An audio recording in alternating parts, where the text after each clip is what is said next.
Welcome to this session about making psychosocial healing central to advancing peace. In this session, we will hear about 2 tried and tested methodologies for psychosocial healing, which also have major impact on interpersonal relations and peace building. When we look at the design thinking stages, and we heard already a lot about it earlier today, this morning, this session is about the stage of scaling up.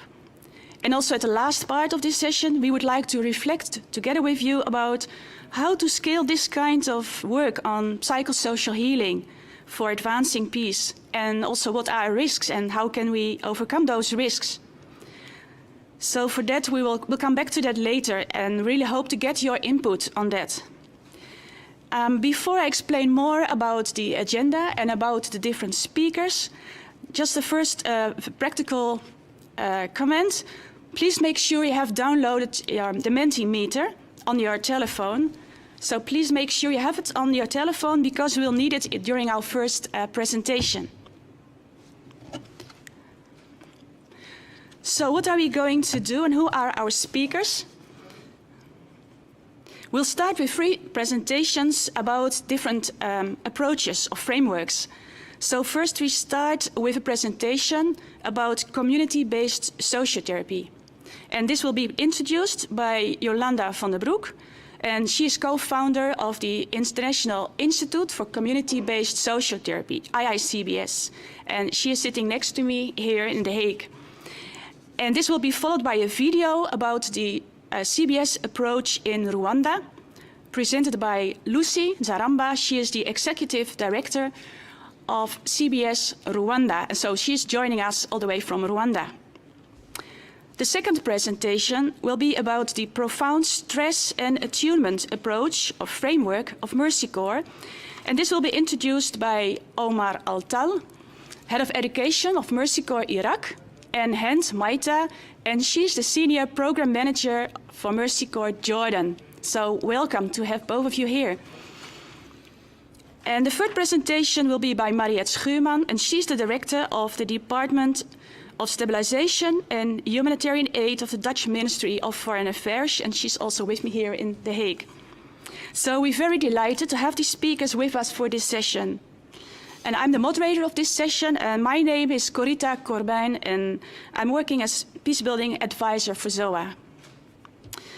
After the presentation, there will be a Q&A, so time for questions to the presenters, and so we have all the presenters live with us.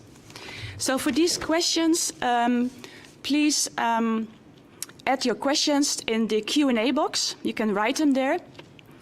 And then we have Megan going through the questions and help sending us the questions that we can answer. And as I said at the last part, there's a panel discussion about what are challenges and opportunities to scale up your approach responsibly. And with there, we also really welcome your recommendations, your advice, your suggestions on this. And then you can add those those recommendations for the scaling in the discussion forum. And then we'll also get them here and read them out and also ask the different speakers to comment on those recommendations. So that's about the agenda and about the different speakers. And we hope it will all go well, also with all the technicalities. And we also heard this morning that this time of doing an online conference, it's new, it has its challenges, but we are learning, we can learn from it. So we really hope it goes well. And if it's not going well, we'll do our best to try again, and we'll improve and do it better. So now we can turn to Yolanda and then to Lucie for the presentation on community-based sociotherapy. And personally, I know CBS, community-based sociotherapy, and I've been visiting different CBS groups where ZOA is also involved in CBS in Liberia and Congo, and soon we're also starting in Ethiopia. And I was really impressed by this methodology, so I can assure you already it will be a very interesting presentation. So to Yolanda. Thank you very much, Corita. So welcome to all of you everywhere in the world. My name is Yolanda van den Broek, and as a co-founder and a sociotherapy trainer of IICBS, I would like to tell you a little bit more about the sociotherapy. IICBS is a network of CBS professionals, trainers and organizations globally that implement community-based social therapy. And together we contribute to quality enhancement of the social therapy projects. Besides social therapy implemented in Rwanda, it's also implemented in Congo, in Liberia, and we're looking forward to go to Ethiopia in the next couple of months. I would all like you to try a little bit of normally in a social therapy session where we start the training, we try to integrate the community and we try to integrate and work together with the organization that is in where we do the training. To give you a little bit of taste of how that it goes in the training, where you're with 10 to 15 people, I would like you to put the words of safety in your mind. What comes to your mind when you hear the word safety? So hopefully all of you have downloaded the Mentimeter and used the code in it, which is 9916575. There you will also see the same question, which words come to your mind when you hear the word safety. I would like you to join us in that and to discover what does safety mean to you. You can think about your own personal circumstances. You can think of what you left behind at this moment. And I can already see that people are joining us and integrating the word of safety in their minds. What we do in the community and in the training is that we try to find common ground for the trade. We try to find common ground in terms, in terminology that we use. Does everybody look at things the same? Do we have an idea of what the neighbor might think or what the neighbor might look like? I can see that peace is quite a permanent and big question, and not really a question. It is a very clear statement that people are connecting with safety. So peace is an important one, protection is an important one, trust is an important one, confidence, peace of mind, live in freedom, family. All of you notice that once you're feeling safe, things change. What happens in the social groups and in the training is that once you come in and you start discussing together, people realize that they come to understand what it looks like. How can they work on it together? How can they come to a mutual understanding? The training for social therapy is intensive. It starts with 15 days of training before people will even go to the communities and have their practical period. After that, they will come back for another training, a refresher training. What you will see is that in the training, people start to realizing what they go through in the training, they will also go through in their when they start doing the social groups. What I would like you to look at here when you see the presentation on the Mentimeter is that coming together to the mutual understanding is an important part of the social therapy training. But what is community-based social therapy, actually? It started in after the Second World War, when the sociotherapist, of the psychiatrist Maxwell Jones decided and realized that within his practice. People were individually coming to his office and needed individual treatment. When he walked through the waiting room, he realized that that was actually where it was happening. It was happening in the waiting room. The peer and the soldiers that were sitting there were actually listening to each other. They were supporting one another. That was helping them more than he could do in the individual treatment. What happened then? He started to develop the sociotherapy.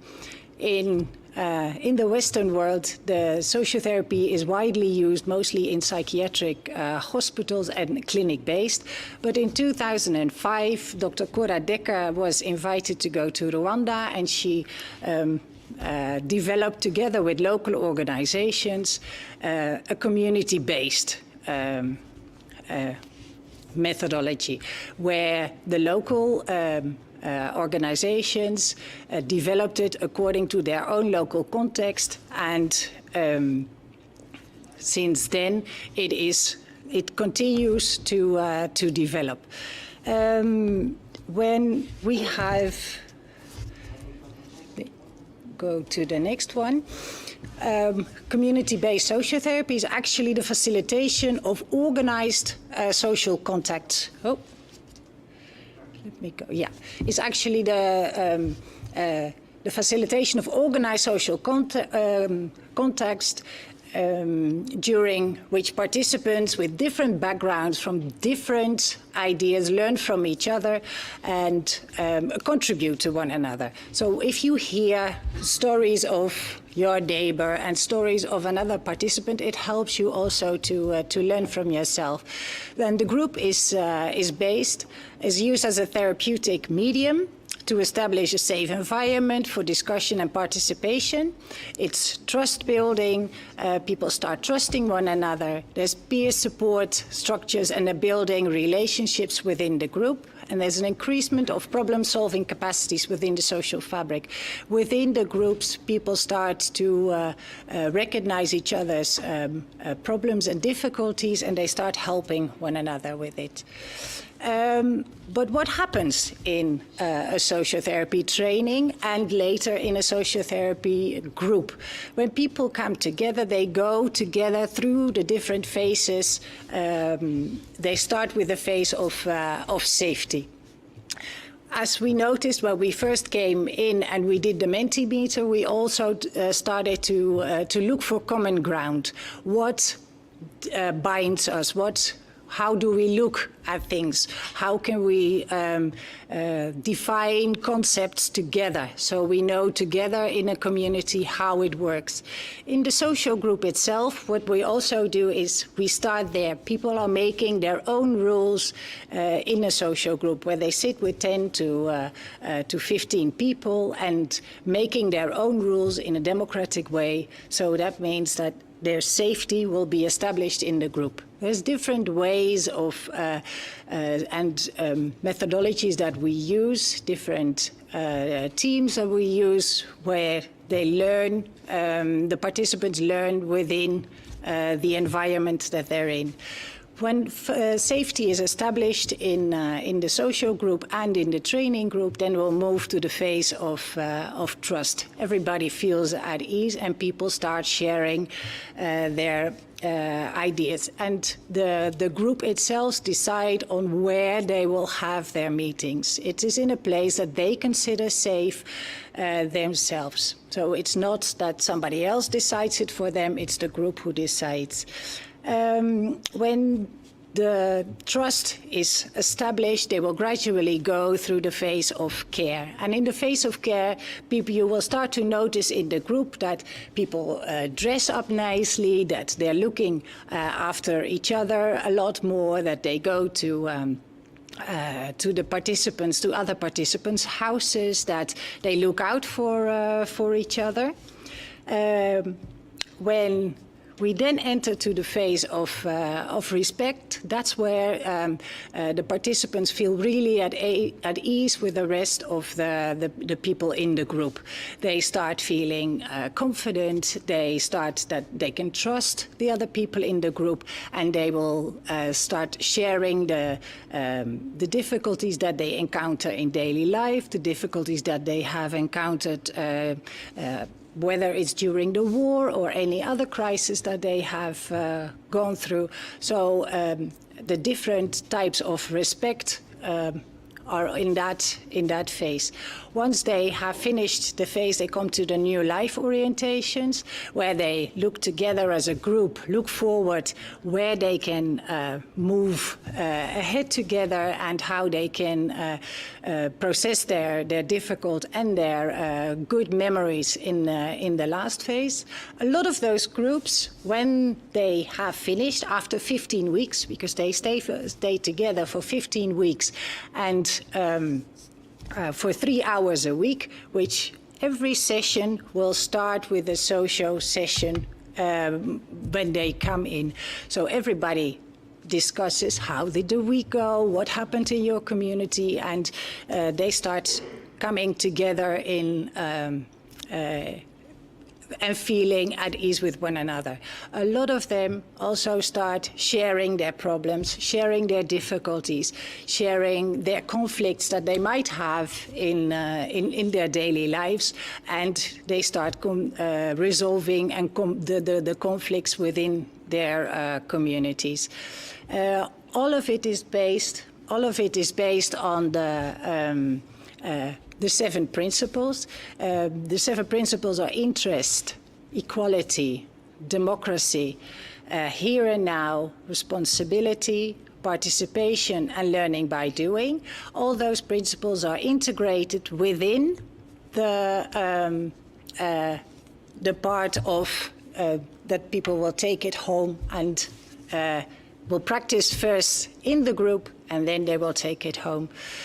So that is what I would like to say. Now we will go and look to a video of Lucie Nzaramba from CBS Rwanda, and it will give a clear idea of how the impact of the community-based sociotherapy in Rwanda.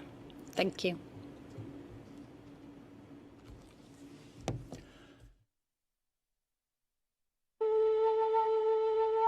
Saa sita neza nyirizina nibwo badukinguriye dusanga abatutsi bose babashyize hariya mu gikari kwa padiri. Ubwo turatangira turabica, ariko abakoreshaga amahiri, imihoro, imbunda, nuko ariko noneho igikorwa cyanga kurangira. Ibiganiro nakoze muri mvura nkuvure byatumye mbohora umuntu, ndebe ikitwa umuhutu numva nongeye kumva ko ari umuntu, nubwo numvaga ari inyamaswa ndarabizi impyisi, ibikoko n'abandi, ariko nongeye kumva ko ari abantu. Ngiye kubera ipfunwe ry'icyaha nari nakoze byandyaga mu mutima, muri gereza ndirega nemera icyaha. Noneho ngeze inaha murabona ahantu nakoreye icyaha kimeze gutyo, ntago nari nishimye, birumvikana nari mfite ubwoba. Nareba umuntu nkabona umuntu wese arandeba nkumva mbese umutima urandya. Mu biganiro twagize muri mvura nkuvure twaganira ibiganiro intambwe tuzitera ku zindi, ariko ngewe intambwe yo y'icyizere numvise araho twaganira ngo umuntu ashobora guhinduka akabaho kwizerwa. Mu gihe yarari mu buryo runaka umuntu ashobora guhinduka akabaho kwizerwa, byatumye mukora abantu bavuga ariko niyo umuntu ashobora kuba yaragwenda gusa nkaririya, ngewe mpamya ko umuntu ashobora guhinduka. Mu by'ukuri nageze muri mvura nkuvure ikiganiro ku kindi mbasha kudohokerwa rwose. Mvura nkuvure hari ikintu yamariye. Ngende umwe mu bantu bacitse ku icumu, uyu n'umwe mu bagize uruhare muri jenoside hano ku rwa rwa Kiziguro. Mpamya ko ariko ubu umusaruro navanye muri mvura nkuvure ko basha kunoza imibanire yanjye ubwanjye na bagenzi banjye. Mpamya ko tubanye neza, nawe ngira ngo yabibwirira, ntabwo twishishanya, turafatanya muri byose. Mu by'ukuri icyaha twakoze kirakomeye. Mu buhamya nabahaye nababwiye ko na papa we yaguye ku kiliziya nawe ari mo hano. Iyo igihugu cyacu kidatungana ngo kibe kiyobowe uko kiyobowe uku duhure na mvura nkuvure iyo ngiyo ntabwo mba mpagararanye nawe hano nta nubwo nanatinyuka kuba mpagararanye nawe hano.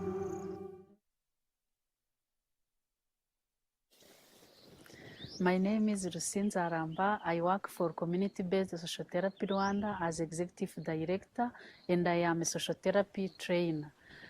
Community-Based Sociotherapy Rwanda is a local NGO established in 2016 with the mission to enhance the psychosocial well-being and social cohesion of Rwandans as a contribution to reconciliation and sustainable peace. CBS Rwanda works in different settings, including community, refugee camps, and prisons. Since we started to operate, CBS Rwanda has conducted both qualitative and quantitative research in order to learn about the social phenomena, to share knowledge, but also to understand how sociotherapy approach works and its impact. The research has resulted in shaping and guiding our vision and the foresee of our program.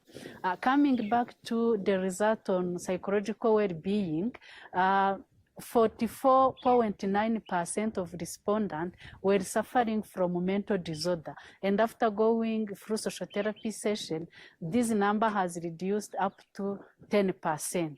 Regarding the research on interpersonal reconciliation, we have observed that 68% of respondents stated that they were feeling victimized in relation to the genocide.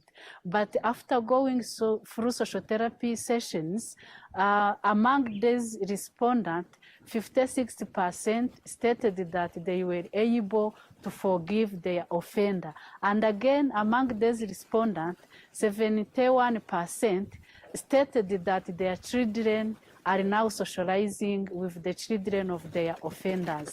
The result on socioeconomic activities, we have observed that 80% of respondents stated that their level of income increased.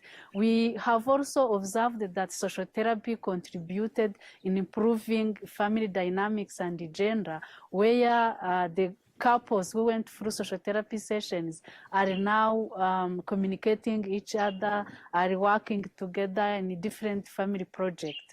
Regarding the result on civic participation, we have seen that people who went through social therapy sessions have gained trust among community members. In a way, they are being voted in different decision-making organs.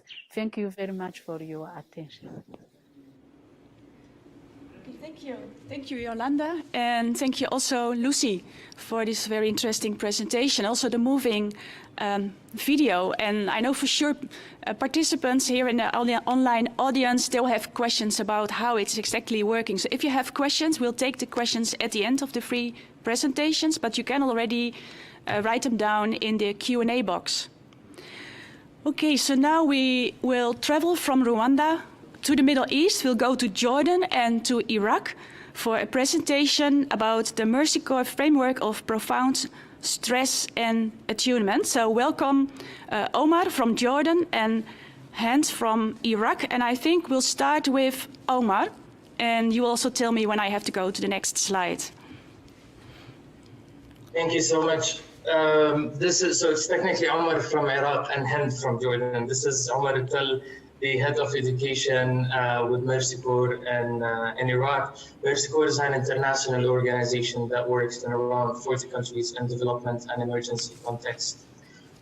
Before moving into my speech, and I'm sorry, because the video was shared, it was really moving, and the participant said a sentence. He said, "I confessed my crime," which is really powerful, and it's the highest level of purity that humans can reach. So thank you guys for this video, and I'll keep quoting you, Yolanda, when you said once you feel safe, things change, which is true. So going back to Iraq. So Iraq has entered its 70 years in conflict, surrounded by external war and civil war, while the sister country Jordan is surrounded by troubled countries, considered to have the largest refugee host since the Syrian crisis started. That's a generic sentence, but what does it mean to adolescents? What does it mean 17 years of civil war? Technically, it means in the field that adolescent schools have been taken by militia to be militia-based. And it means also adolescent safe spaces where they belong and feel safe have been taken by armed groups, and the livelihood status of the community gave adolescents a huge responsibility to support their families. Next slide, please.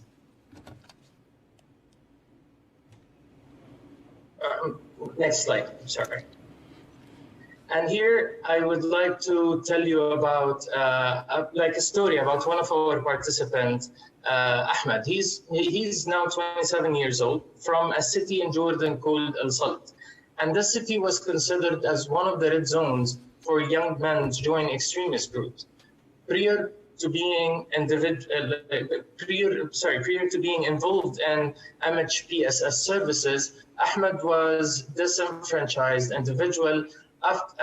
And after we asked him, when he joined our program, after we asked him, what's your goal and what's your hope, he technically gave us the answer that you can see in the screen. He told us, I failed at high school. I could not find a job and I needed to financially support my family. I had no life goals and no hope for a better future. My life feels like a desperate and hopeless void. Let's think of Ahmed's answer a little bit and break it down. Because it represents most of the adolescents that we are working with. When Ahmed says, I failed at high school, which means no proper education. And that makes adolescents and youth unable to think critically in measuring risks.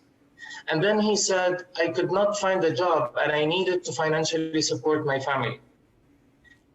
And that will lead us to an interesting study that was conducted in 2016, revealed that almost 60% of adolescents who reported experiencing depression, they lived with a family monthly income that is under the poverty line. The last part of Ahmed's sentence is, I had no life goals and no hope for a better future. And it's an answer that came out from an adolescent. And this is technically where MHPSS is important.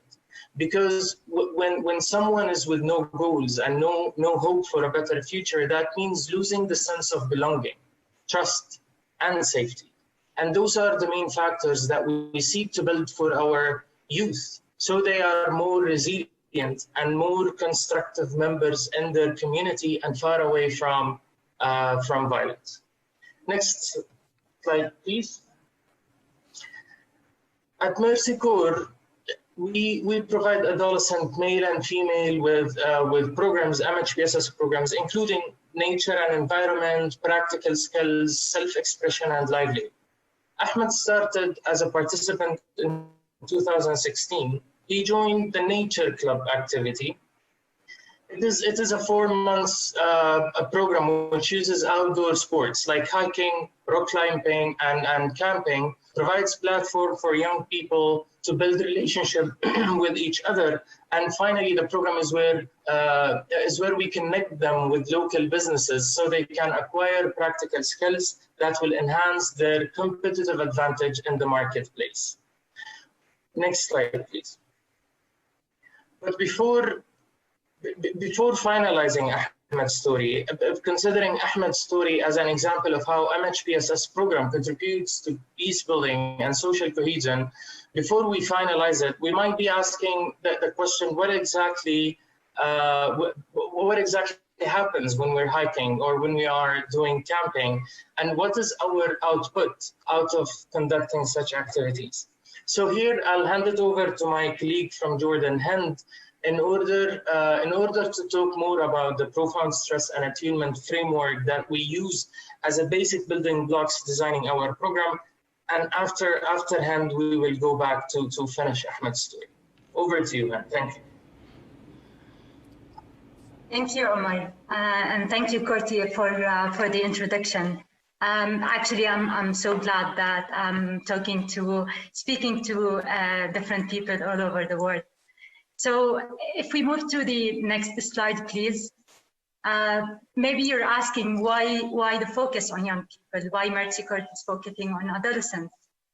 Well, we learned that young people, the brain is at a place where it says, let's try everything and see what is best for us, socially, emotionally, affectively.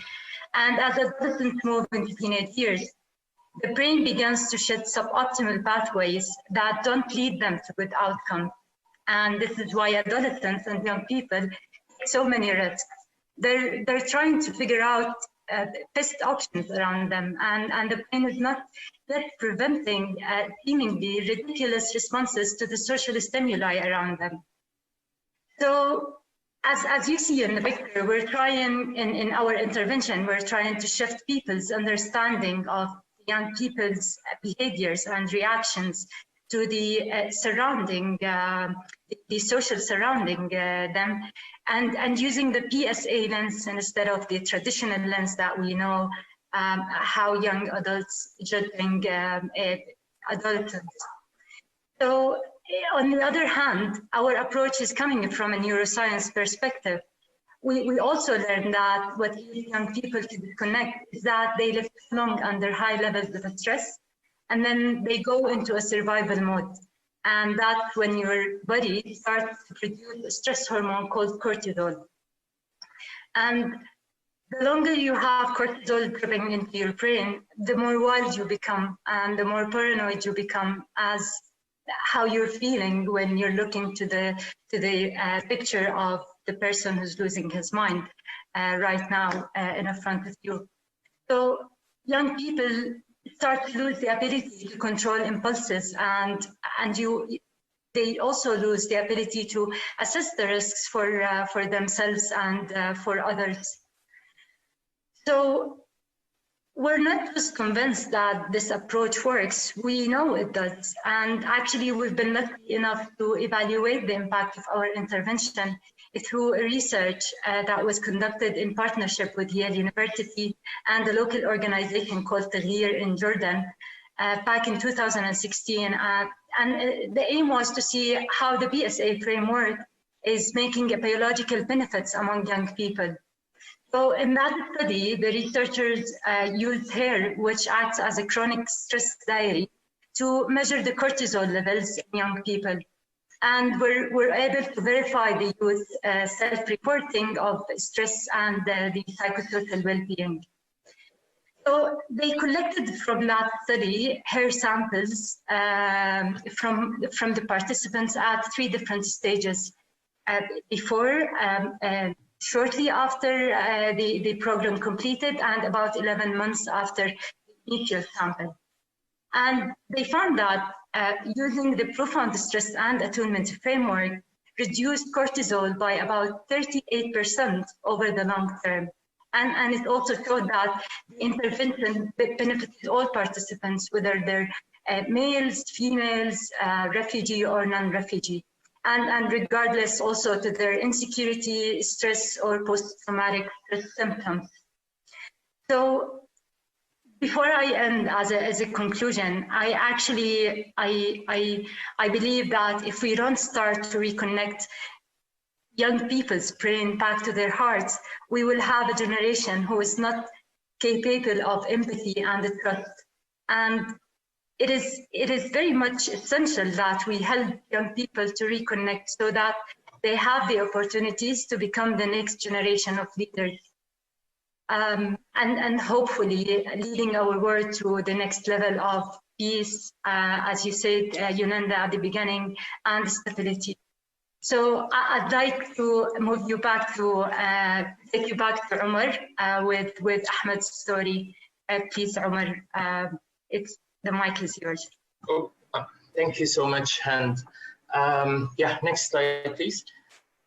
So yes, as Hend mentioned, in this picture is where the profound stress and the stress that goes into the adolescent, it makes them more vulnerable, and it makes them more in a status where they can't measure the risk, and they can't assess their surrounding. Next slide, please. And also the next one. Thank you so much. So simply, Simply what we're trying to do is we're trying to regulate, right, cortisol level in the participant bodies by boosting dopamine and oxytocin in some activities. And this is what Ahmed went through in the adventure program. And that's the experience that Ahmed went through. And during the program, Ahmed's answers start to change. As he told us, I escaped the sense of hopelessness loop and the stressful life. And I have goals to develop myself and start my own business. And Ahmed's goals was a local guide and tourism, and also support the tourism sector with providing food and accommodation. And currently, Ahmed, after finishing the program, currently Ahmed is a coach with Mercy Corps because he wanted to pay back what he learned from the adolescent program, and also he is now guide in Jordan Trail, working in coordination with the Ministry of Tourism. And at the end, when we work to show that how much it's important for Ahmed from coming to a place where it was a red zone for young people to be targeted from extreme zone, until he reached a point that he crowned his achievements. If we can go to next slide, please. Ahmed's achievements and self-development was crowned by receiving the Princess Trust Award that was handed by Prince Charles. Next slide, please. So to conclude our speech, what we're saying is that as a conclusion, MHPSS contributes to peace building and social cohesion by integrating approaches and activities that support peace and stability. And we're doing this through three main domains. The first one is, my apologies. The first one is we engage, and then we utilize, and then we mobilize. So we engage MHPSS participants, especially at-risk youth, and build their capacity that will help them to develop the skills and the relationship they need to manage conflicting interests and emerging tensions peacefully. We utilize safe spaces, the safe spaces that we have for MHPSS program. We utilize them as a methodology in order to promote dialogue between divided communities. In Iraq, when you go to a classroom, you will find 20 students, 5 of them Muslim, the other are Christians, and you have Sunni and Shia and Kurds and Arabs. There is a lot of backgrounds, so we utilize that safe space, first to make it a safe space and then to promote dialogue. And the third one is we mobilize divided communities to work together around shared interests and assets, maintaining a focus on the inclusion and empowerment of marginalized groups. Finally, bringing different groups together and promote social cohesion and avoid exacerbating tensions is one of our objectives while implementing MHPSS, and while also treating MHPSS as the core of other programming, in order to make participants and adolescents are safe enough to take good decisions for their own future. Thank you so much for listening, and back to you, Corita. Thanks. Okay. Thank you, Omar, and thank you, Hend, for your contribution and showing really the need of this kind of work in Iraq and in Jordan, but also showing the impact. And very good and nice to hear this example of how this young man has become a tour guide. So I hope maybe one day when we can travel again to Jordan, we might meet him. So meet all of us. Yeah. Good. Thank you. So now we'll turn to Marriët Schuurman, Director of the Department of Stabilization and Humanitarian Aid, for your contribution. Thank you, and thank you all for your stories. And I think the stories that we just heard, they just demonstrate the importance of local experience, lived experience, local expertise, but also the power of local resilience and the power of mental health and psychosocial support for people to recover, to reconciliate, and to regain the agency and their humanity and dignity. So thank you for the work you're doing. And I think that is really the core of what we try to do from the ministry, in basically building on that local experience and making sure that it gets global recognition. Because if we want to break the cycles of social disintegration, cycles of violence, if we want to assist affected communities, affected individuals, people to regain resilience and agency and dignity and humanity, then we need to understand the psychosocial impact of conflict and destabilization. And we need to understand the social dynamics, but also the agency and the resilience that people and communities have in themselves to cope and to contribute actively to resilient communities and peaceful communities. Last year, it's just a little bit more than a year ago, we hosted the Mind to Mind Now conference in Amsterdam. And that was also building on those experiences in Rwanda, in the Balkans, in Iraq, in the Middle East, to get that global recognition that, as Mark Lowcock said, you know, the single factor that decides people to survive and to cope is their state of mind. We have to mind the mind now. We have to acknowledge the soul and see human beings as a whole and not only focus on their physical survival, but also on their mental survival. What we did last year in Amsterdam was really get that global recognition that mental health and psychosocial support has to be part of the basic package for emergency response, for humanitarian response. And since then, it has been recognized by the Interagency Standing Committee that that mental health psychosocial support should be from the beginning part of the basic package of need, has to be integrated and emerge in all crisis response. And also from the Red Cross, Red Crescent movement, a resolution was adopted last year that recognizes the importance of integrating mental health and psychosocial support in emergency response. So a lot has been done in the humanitarian field. In getting this systemic change. We still have to implement all that and make it really make a difference on the ground, but we have that recognition. At the same time, we notice that when it comes to peace building, that systemic and global acknowledgement is not yet there. So what we've done since then is to try to get that global recognition also done for the work on the ground on mental health and psychosocial support for peace building and reconciliation and rebuilding resilient local communities. And for people to regain their agency and their dignity. We saw an opportunity in influencing the Peacebuilding Architecture Review, which takes place this year, it's every 5 years, to influence that and really create that hook through their report, but then also the report of the Secretary General on peacebuilding and sustaining peace. And hence, we managed to get that recognition in the Secretary General's report that mental health and psychosocial support has to be an integral part of peace-building efforts and of sustaining peace. And also since then, the Deputy Secretary General in a recent side event of the General Assembly recognized that more has to be done for the UN in order to basically to operationalize that, what it means. Because truly it is a no-brainer. We know it from our own experience, you know it from your experience, that the mental health is critical for people to be able to re-engage, to regain a dignified life, and to contribute to resilient societies and to reconciliation.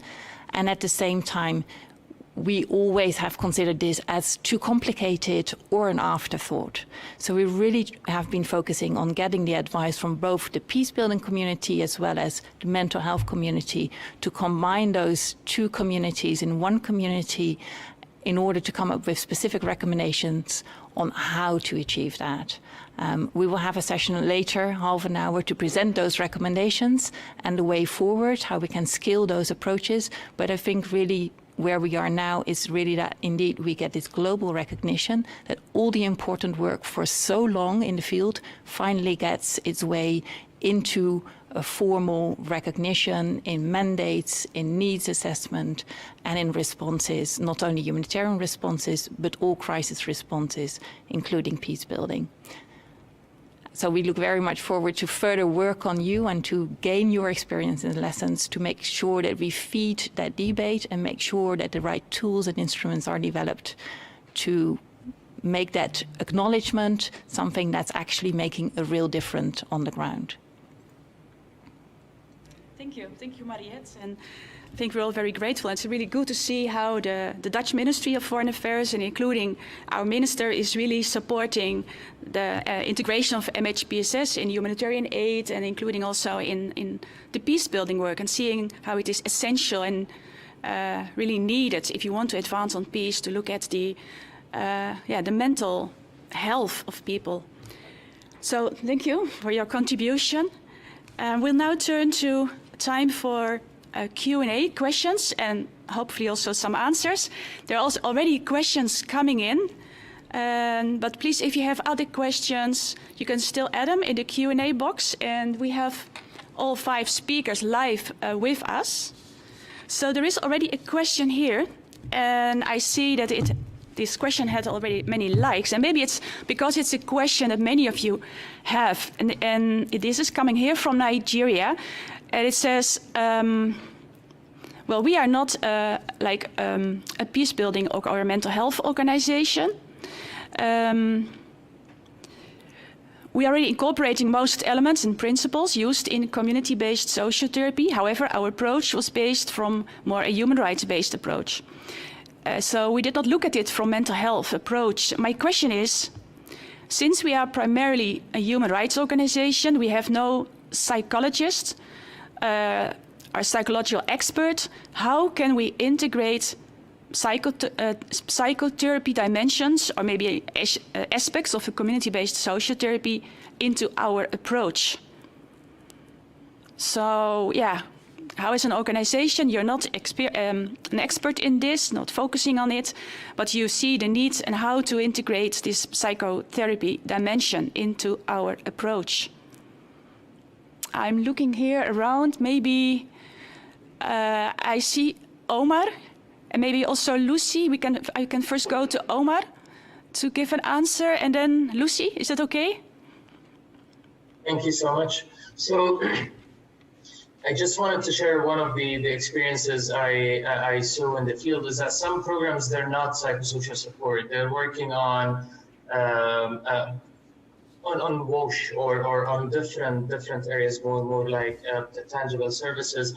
And what they do is, in the design of the program, they make sure that there are some indicators in the program that proves that through providing the services, you are also improving the psychosocial well-being and the resilience of community. So, in terms of technical capacity, for sure, there should be some consultation with someone with expertise in order to know how to mainstream MHPSS and different programs, but also whatever we are providing as human rights or life-saving activities, it contributes to the safety of the individual, and it contributes to his psychosocial well-being. So that's why reflecting it in the program and its indicators, and making sure it's intentionally being happening. This is how I think this is how we can fill this gap. Thank you. Okay, thank you, Omar. Lucie, you would like to add?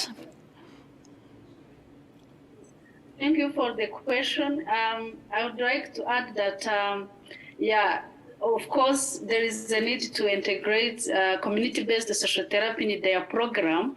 And as they don't have an expert in that, so there is a need to make a network with us. So I would say that community-based sociotherapy doesn't require expert in psychotherapy with high academic education.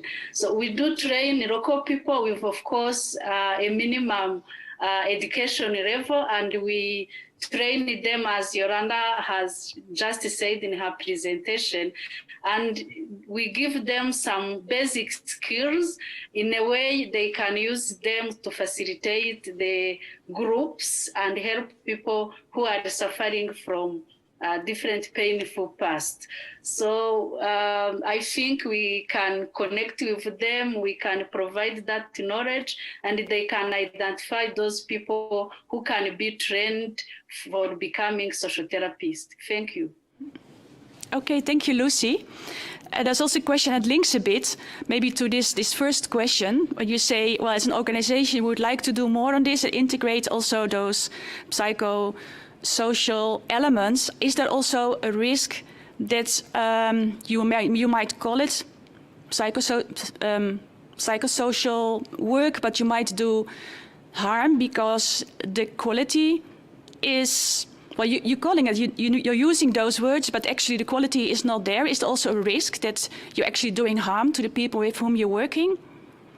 Maybe Yolanda, can you say something on that? Yes, that's why it is important that for the first training of the community members that you use, that you train them thoroughly, and that people in the organization, if you're working with a local organization, are also trained in my case, in community-based sociotherapy. So everybody goes through the same process. And the trainers and the facilitators will also realize their limitations. They are lay community people who are trained to give the questions back also to the community. The group itself is responsible. The facilitators are taking a step back and let the group themselves come up with solutions and with the answers. So it's the responsibility of the group itself.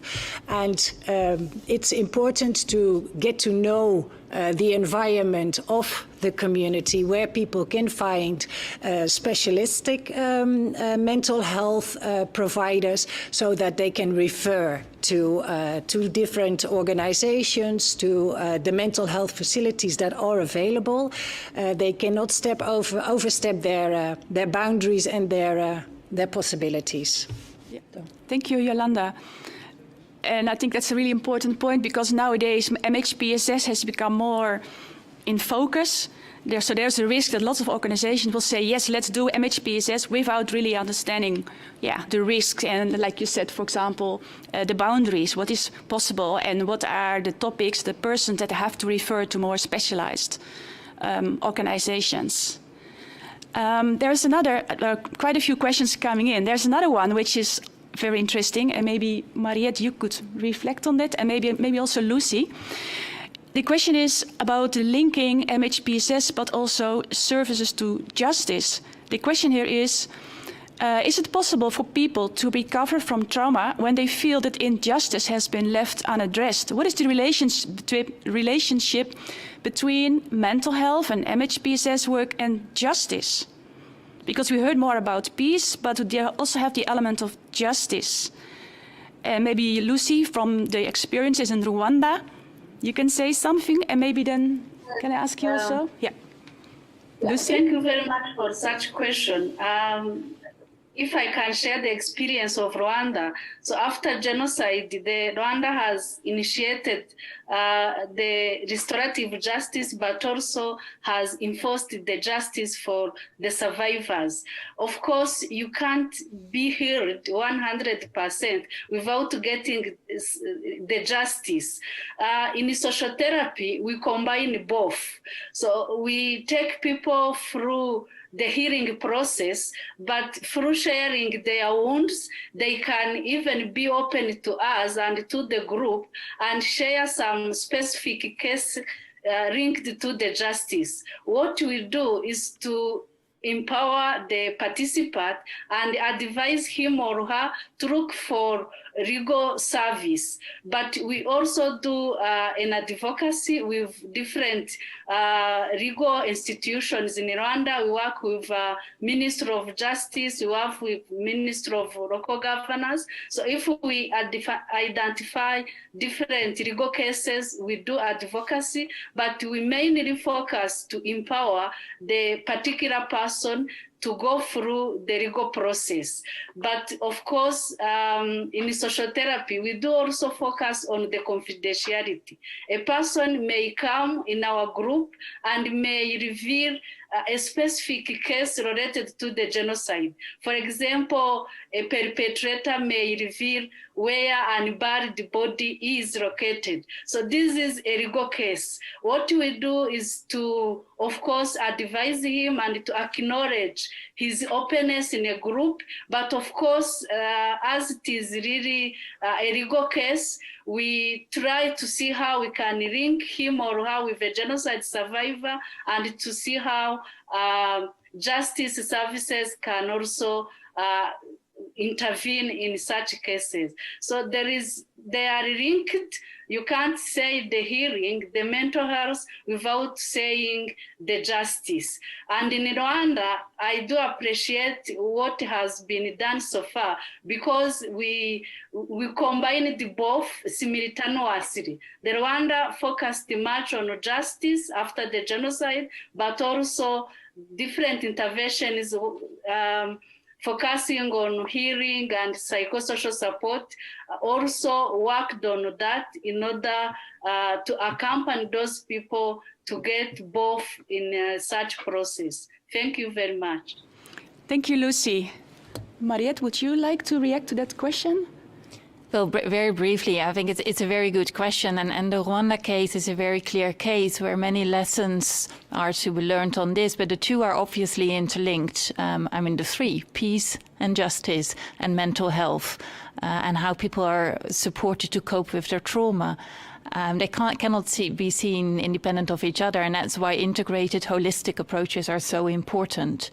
That's why also in our Access to Justice strategy, we focus on people-centered justice, victim-centered justice, so that grievances and trauma are taken into account. Also when we support peace processes, reconciliation processes, and transitional justice processes, and the other way around, as was explained by Lucie as well, in mental health programs, not to ignore the justice aspect, which is critical for people's healing, for justice to be done, or for perceived justice to be done for their ability to move on and with their lives. So they cannot be interlinked, and it's just one of these examples that both have to be part of an integrated, holistic approach and a people-centered approach. Thank you. So indeed, it's really, like you said, MHPSS or mental health, it's linked to peace, to justice, restorative justice, and they come together. So they all need a sound and healthy mental health of people. There is time for one more question. I'll try to combine, I think, two questions coming in here. And maybe Hend, you could reflect on that, or Omar. The question here is, Omar, you explained about the work, the framework, and the question is, how do you achieve safety in the groups? Like Lucie and Yolanda explained about safety and how important it is. So maybe Hend, could you say something about it? How does it work? How do you create that safety, especially when you're working with young people? And another question also linked to working with the young people in Iraq, in Jordan, is that when economic opportunities are so limited, so to what extent is working on more the mental health, is it still useful, or how does it link to maybe creating economic opportunities? So actually 2 questions in one. Okay, so I'll answer on the first part of the question, which is how we make sure that there is a safety for the groups, the participants in groups. And Omar, you can add anytime, please, if you see that there's other things you need to add. So first, we do actually work throughout community-based organizations. So we don't, as Mercy Course staff, go into the field and conduct the program by ourselves. We actually outreach local members. We outreach people from the community. We give them intensive trainings on understanding the profound stress and attunement lens, how to work with young people, and how to design programs that is well tailored to respond to trauma-sensitive programs. So even myself, I'm not a specialized person in mental health and psychosocial support, but I've learned that throughout my work and throughout the intervention, how to design programs, how to make sure that we have a limit for our intervention, and then there is more specialized services to take over to when more specialized services needs for young people. We also make sure that at the beginning of each program to build a safe space that is inviting young people, parents, and the broader community. So we also, as Lucie said, we build community networks where it helps in the social, on a broader lens with the social and the community aspect. So this is basically having the program from the community itself. Actually, it helps us more, and it helps us to understand what the needs and how to respond to them. On the other hand, there's another study, the other part of the question. Mercy Corps also conducted a research on a program that was conducted in 2015, and I'm not that aware of the findings, but we found out that having livelihood exposures to young people, along with, in parallel with having a psychosocial interventions, like having a group that can share, that can work together, that can be exposed to multiple civic engagement activities, outdoor or indoor, it actually enhances young people's also well-being over the program. So we tend to extend our intervention. We made sure that parents are there in our programs, and we connected young people to other platforms in their communities where they can find other opportunities, and they can also be exposed to other jobs. So there's so many young people in our programs that they registered in a practical skill, something like barber or some sort of handicraft. But then at the end of the program, they realized that they wanted to become someone else. And that's totally okay. It's just, we expose them, we keep expose them to positive experiences, and then they got to choose what they want to be at the end of the program, whether they just wanted to end up with having this safe network where I can share always through WhatsApp, through a meeting together at the neighborhood. So that's the ultimate goal, is that they build their own safe networks, and then they can move from there. Okay, thank you, Hend. I think we have to move on, but I think, Omar, you'll come back again. So, Hend, thank you so much for sharing. And there are still more questions coming in, but at the end of the presentation, there will be a QR code. So you can sign up through the QR code at the end to get in touch with us, to stay in touch with us, and then we can also try to give you more information and answer the remaining questions, or link you to the different speakers for more specific information about the work of Mercy Corps or about the work of CBS Rwanda or IICBS or the ministry. So we're coming now to the last part of our session. As I said at the beginning, this is a session under the heading of scale. So we have seen those two types of work, community-based sociotherapy and the Mercy Corps approach. And yes, we are ready to scale up, but there are also challenges. There are opportunities, but there are also challenges to do this in a responsible way without compromising quality. So what we're going to do now, I'll first give the floor first to Marriët, and then to, I think it's Hend, and then to Lucie, to to introduce, to describe briefly what are the main opportunities but also challenges that you face. And then we invite also our online audience to give your contributions. What are your suggestions or recommendations? You can add those in a discussion forum, and then we'll get them here on stage and we'll read them out. So first, Marriët. Yeah. Well, I think the great opportunities is that, as you said, that mental health and psychosocial support is really getting traction, not only in the crisis response, but also in the peace building, and that finally the voices from the ground are heard at a global level. That said, I think what we find in trying to translate that in practical recommendations and making sure that we get that global recognition on paper and then to operationalize that, I think there's maybe two types of obstacles. First of all, mental health, psychosocial support sounds like a very big and complicated thing. And then the other one is silos.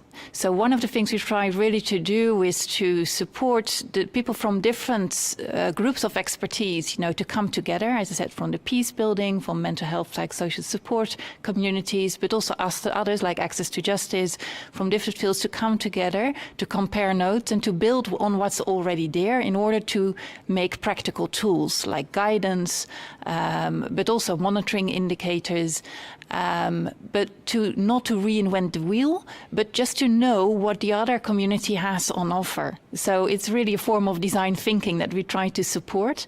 And one of the results from that was a sort of these recommendations to the Peace Building Architecture Review report and the Secretary General of the United Nations. But also one of our ideas is proposals is to create a hub, a global resource hub, where people from different walks of life and different backgrounds share their knowledge and experience so that others can use that from other fields, so that we really work towards this collaborative and holistic approach to integrating mental health in a very practical way. Okay, thank you. Hend? Yes. Yes? So allow me to start with the fact, actually in Jordan, we have like half psychiatric for every 100,000 person and almost a quarter psychologist for every 100,000 person. While Iraq has a shortage of such professionals, as no Iraqi universities have ever offered clinical psychology degrees. So conversations with the MHPSS in the region confirms that the substantive lack of MHPSS awareness at national and local levels challenges the MHPSS services provision across the region. However, in the region, we've been heavily relying on external support in implementing MHPSS services. And we still see the importance of having constant services that is provided to locals. So during these times, and especially this year, in Mercy Course, we advocated, and we're still actually advocating for our programming to scale up through increasing the public education and awareness of MHPSS. So there are in the present days efforts to build like consortiums for providing MHPSS trainings and awareness. But we're seeing it more at a university level. So we know that there is some programs that can benefit local communities and the local universities. So we're paying attention to that level, and also to scale it up, to have more programs that work at a government level and aims to change the current policies and system in order to have a sustainable structure for MHPSS. So we've been into that access also with government institutions where we trained some of their staff, but it needs to be more structured, systemized, and having clear policies that support this kind of services. So as a recommendation to what I say, I believe that we should acknowledge that first, MHPSS and peacebuilding takes a systematic and long-lasting effort to be effective, and actually it should be comprehensive and well-timed endeavor. So there needs to be a flexibility. There needs to be some long time for us as practitioners to set up pace the intervention, and we need to work and to build our work together. As you said, we don't want to reinvent the wheel. So that situation, actually, it's similar in the Middle East, in Jordan, and in Iraq. Thank you, Kurt. Okay, thank you, Hend, for sharing with us the challenges, the opportunities, but also challenges that you face, especially how to make the work sustainable and less dependent on the work of an international NGO. Lucie, what are the challenges or opportunities that you face on scaling CBS? Yeah, thank you very much. Let me start by opportunities. In CBS Rwanda, we have opportunity because we work with community members who know psychosocial issues, the history and the values of their community. So we don't need people with high caliber. We do train community members and they get knowledge to facilitate groups and help people. That's the first opportunity we see, but we also see a support of government because they do acknowledge the psychosocial issues that are being observed in our community. We do also have some specialized people who can help us in referral services. Coming back to challenges, of course, we have we used to get short-term projects while we do have many issues, psychosocial issues in our society. Training sociotherapists requires a long term.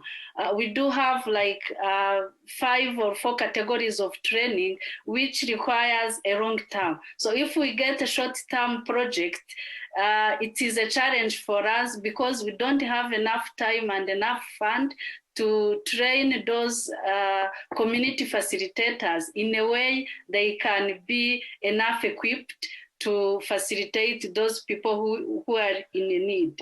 Another challenge that we have is managing expectations, because we do use people who are not getting any incentives. So sometimes when we recruit them, they have in mind that we will give them money. And this is a challenge. Of course, both social therapists and participants, they have such financial expectations. What we do is to explain to them, to engage local leaders, to raise awareness about the methodology, but we do see that it affects the participation and the attendance in our group sessions. We also have a challenge of following up the graduate groups, because after a journey of 15 sessions, we do have many groups and we don't have a post-care program. And what we see is that those people need another intervention that can really continue to accompany them in a way the psychosocial intervention and peace building can be sustainable. I have also to say that, though the government supports such program, but there is also a need of raising awareness about supporting those programs, because we do see a focus on economic and social issues, but really get funding in such MHPSS intervention is really limited. So we do recommend that both donor and government can really support those programs. And I can say that as we conduct different researches, it is really difficult for us to measure the intangible concept. We do work in a sensitive domain, measuring reconciliation, measuring healing, it's really a challenge, but we try to link with academic institutions and elaborate bottom-up indicators, because one of the issues we do use some tools which were established in Western context. So it becomes a challenge to apply them at local level. But what we try to do is to link with academic institutions and to elaborate bottom-up indicators in a way we can really understand the issues in our context. My recommendation is to scale up the program, but also getting enough fund from different donors, but also to see how we can really protect, to scale up without compromising our quality. Because we are realizing in a different context that people, different organizations are trying to implement community-based social therapy without having such knowledge, without having really enough experience. So we do recommend that at international level, as IICBS is really starting to work on that, to have, let's say, an accreditation that can ensure the quality of the program in a way whoever wants to implement social therapy can have a reference, can have a document so that we can continue to protect the quality of our approach. Thank you very much. Okay, thank you, Lucie. So what I hear here as main challenges is, Lucie, what you're mentioning, the quality aspects, and also that it's a longer term process working on MHPSS, and also from you, Hend, the sustainability, how to make work sustainable.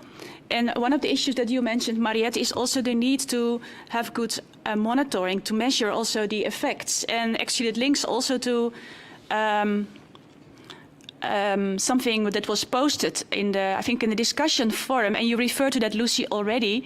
That's a question about, well, if you want to scale, you also want to know, is it effective? Not only at the individual level, but also at the societal level. So I just read out, how can we assess success or progress that is societal rather than just individual?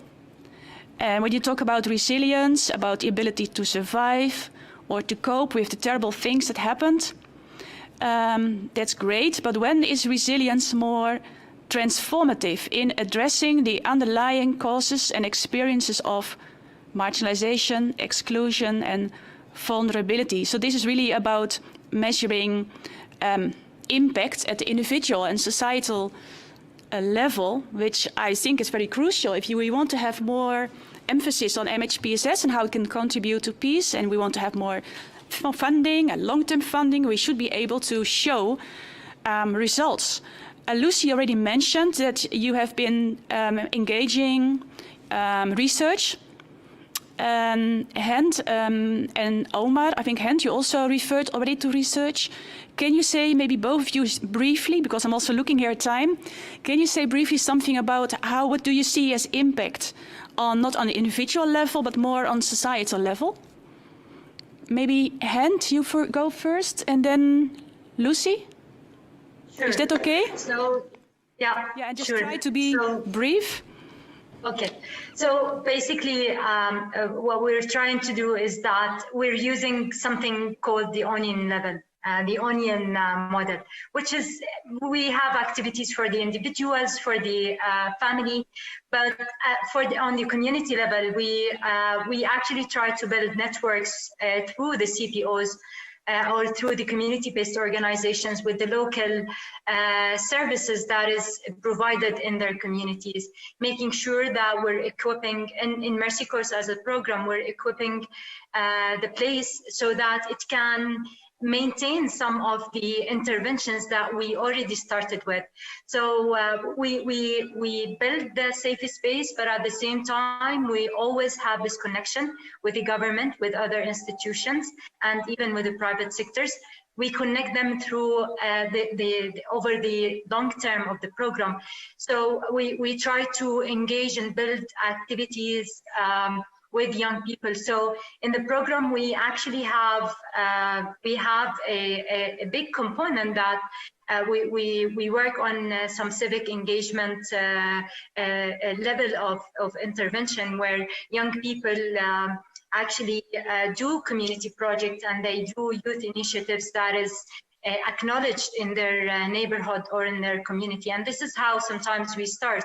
We outreach, and then young people get to decide on a project, and then they connect with other governmental and local sectors in their communities. And in one of the programs we started in 2014, and until this moment, the center, one of the centers that we worked in north of Jordan, actually still until this moment have some sort of activities that was created during our program. So we try to minimize the cost on the local community so that they can in turn run and sustain some of the programs. So the government is a good platform, and the universities helps a lot, and during some exchange program where students come and make some mentorship support to young people.